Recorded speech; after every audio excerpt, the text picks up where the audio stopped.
আজকের দিনে আমাদের মোবাইল ছাড়া কোনো কাজই হচ্ছে না। আমাদের মাননীয় মুখ্যমন্ত্রী বিগত ফেব্রুয়ারি মাসে আমাদের মুর্শিদাবাদে এসেছিলেন এবং কোনো একটা সভায় তিনি বলেও ফেলেছিলেন যে আমরা আশা আইসিডিএসকে মোবাইল দিয়ে ফেলেছি, কিন্তু সর্বৈব মিথ্যা কথা সেটা। আমরা এখন পর্যন্ত আমরা মোবাইল পাইনি। আছি এমজে ব্লকের জিয়াগঞ্জ গ্রামীণ হাসপাতালে। এই হাসপাতালে আশাকর্মীরা এসেছেন। এই আশাকর্মীরা তাদের এর আগেও এসেছিলেন। অনেক কিছু দাবি দাওয়া, তাদের মনের কথা, ক্ষোভ, আক্ষেপ তারা চেষ্টা করে যে আমরা যারা এখানে আধিকারিক আছে তাদেরকে আমার অসুবিধার কথাটা তুলে ধরবো বা বুঝবো, তারা বুঝবে, এরকম একটা আশা ভরসা নিয়ে আসছে। আশাকর্মী মমতা সরকারের সবচাইতে যতগুলো প্রজেক্ট আছে তার ভিতরে সবচাইতে মারাত্মক যদি প্রজেক্ট বলে থাকে, মানে মারাত্মক কোনো প্রজেক্ট থাকে, সেটা হচ্ছে এই আশাকর্মীদের মাধ্যমে হেলথের কাজটা চলে। আর এই আশাকর্মীরা রোদ বৃষ্টি ঝড়েও কিন্তু প্রত্যেকের বাড়ি বাড়ি গিয়ে একবারে যত সময় দায়িত্ব সহকারে, যেটা মায়ের করার দরকার একজন, সে মাও যতটা দায়িত্ব পালন না করে তারা কিন্তু আশাকর্মীরা করে। আর এই আশাকর্মীরা সামান্য 5,000 এই সামথিং, যেটা চায়ের দোকানেও চা মানে খেলেও সঠিকভাবে ওই পকোড়া খেলে মতিঝিলে বাঁশের কেল্লায় যদি পকোড়া খাওয়া যায় তাই কিন্তু 400-450 টাকা বিল। সেই ক্ষেত্রে আশাকর্মীদের সেটুকু বোধহয় 6 দিন 8 দিন খেলেও কিন্তু শোধ হবে না।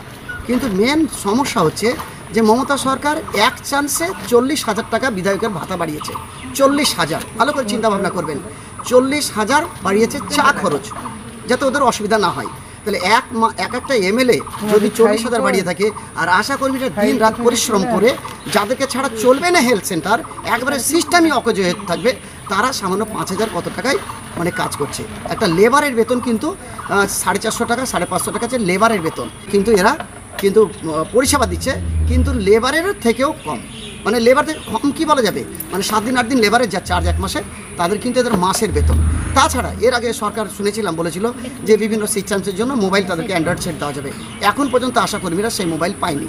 এবার আশাকর্মীরা 5,000 টাকা বেতন পায়, 5,000 সামথিং, তার উপর যদি মোবাইলটা এত টাকা দিয়ে কিনতে হয়, তাহলে একটা কাজ করতে হবে, প্রত্যেকের স্বামীকে বন্ধক দিতে হবে, না তো তাদের কিডনি বিক্রি করতে হবে, না তো এরকম ছাড়া কোনো গাড়ি বাড়ি বিক্রি করতে হবে, না তো সোনাদানা বিক্রি করতে হবে, তবে তারা মোবাইলটা কিনতে পারবে। আমরা এখন জানার চেষ্টা করব যে আশাকর্মী ছাড়া যখন হেলথই চলবে না, তো আশাকর্মীরা কিসের জন্য এখানে এসেছে, আর তাদের কাজ কি, আর সব কিছু কাজ বাদ দিয়ে কেন এখানে, সেটা আমরা জানার চেষ্টা করব। এই কর্মীদের যে নেত্রী আছে দুলালী ম্যাডাম, তিনি কি বলছেন। জিয়াগঞ্জ থেকে ক্যামেরায় পিন্টুর সঙ্গে বাপি রিপোর্ট, সিটিভি এনবি। কেন এখানে এসেছেন বা কি দরকার বা কি যদি বলেন, কি এমন ঘটনা ঘটলো যে এখানে আপনারা আসতে বাধ্য হলেন? আজকে আমরা মূলত বিএমওই স্যারের কাছে এসেছিলাম ডেপুটেশন দেওয়ার জন্য। তো আমাদের বিষয় ছিল বিগত 4 মাস যাবৎ ভাতা না পাওয়া, পিএলআই এর টাকা বিভিন্ন খাতে বকেয়া টাকা না পাওয়া সংক্রান্ত, এবং আগামী 9 জুলাই 2025 কেন্দ্রীয় ট্রেড ইউনিয়ন ফেডারেশন এবং ইউনিয়ন সমূহের ডাকে সাধারণ ধর্মঘট সংক্রান্ত বিষয় নিয়ে আমরা এসেছিলাম আর কি। এসে কি হলো, আপনি এসে কি হলো, কি দেখলেন? আচ্ছা, আমরা স্যারকে আমরা আগাম জানিয়েই ছিলাম যে আমরা আগামী 24 তারিখ বেলা 12টার সময় আপনার সঙ্গে একটা আমরা বিভিন্ন উদ্ভূত সমস্যা নিয়ে আপনার সঙ্গে আলোচনায় বসতে চাই, এবং আপনি আশা করি সেই সমস্যা নিয়ে আমাদের সঙ্গে বসবেন। তথাপিও উনি আজকে নেই, তো আমরা অফিসে আমাদের ডেপুটেশন দিলাম, রিসিভ করালাম। তো মূল উদ্দেশ্য হচ্ছে এই বেতন ফেতন এই ব্যাপারে কিছু ছিল? হ্যাঁ, আমাদের মূল উদ্দেশ্য অবশ্যই তাই, যে আমাদের মূল উদ্দেশ্য যে আমরা যে 3-4 মাস করে আমাদের প্রত্যেকেরই বকেয়া টাকা বাকি আছে, এবং আরও অন্যান্য খাতে আমাদের বকেয়া আছে, সে সমস্ত বিষয়গুলো আমরা আমাদের স্থানীয় আধিকারিককে জানানো, এবং সেই বকেয়াগুলো যাতে আমরা পাই, কারণ সেই পারিশ্রমিকগুলোর উপরেই আমাদের কিন্তু জীবন জীবিকা নির্ভর করে।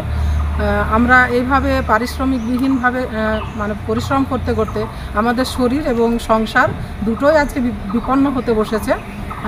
ফলে আমরা আমাদের আধিকারিককে এই বিষয়গুলো নিয়ে আমরা জানাতে এসেছি। দিদি তো বলেছে মোবাইল আপনাদের দিদি এত সুন্দরভাবে চলছে, তারপরে এখানে আপনারা এরকম করছেন, জ্বালাচ্ছেন দিদিকে। দেখুন, আজকের দিনে আমাদের মোবাইল ছাড়া কোনো কাজই হচ্ছে না। আমাদের যে দিদিদের সঙ্গে আমরা একই টেবিলে কাজ করি, ওনারা সবসময় বলেন যে মোবাইলে ফোন তুলে পাঠান, এই করুন সেই করুন। মোবাইলটা আমাদের এখন একেবারে অনিবার্য হয়ে উঠেছে, এবং আমাদের মাননীয় মুখ্যমন্ত্রী বিগত ফেব্রুয়ারি মাসে আমাদের মুর্শিদাবাদে এসেছিলেন এবং কোনো একটা সভায় তিনি বলেও ফেলেছিলেন যে আমরা আশা আইসিডিএসকে মোবাইল দিয়ে ফেলেছি, কিন্তু সর্বৈব মিথ্যা কথা সেটা। আমরা এখন পর্যন্ত আমরা মোবাইল পাইনি। ফলে আমরা এই দাবিও রেখেছি যে আমরা অতি দ্রুত যাতে মোবাইল বাবদ আমাদের প্রত্যেক আশাকর্মীর অ্যাকাউন্টে 15,000 টাকা করে দেওয়া হয় মোবাইল বাবদ। আপনার নাম?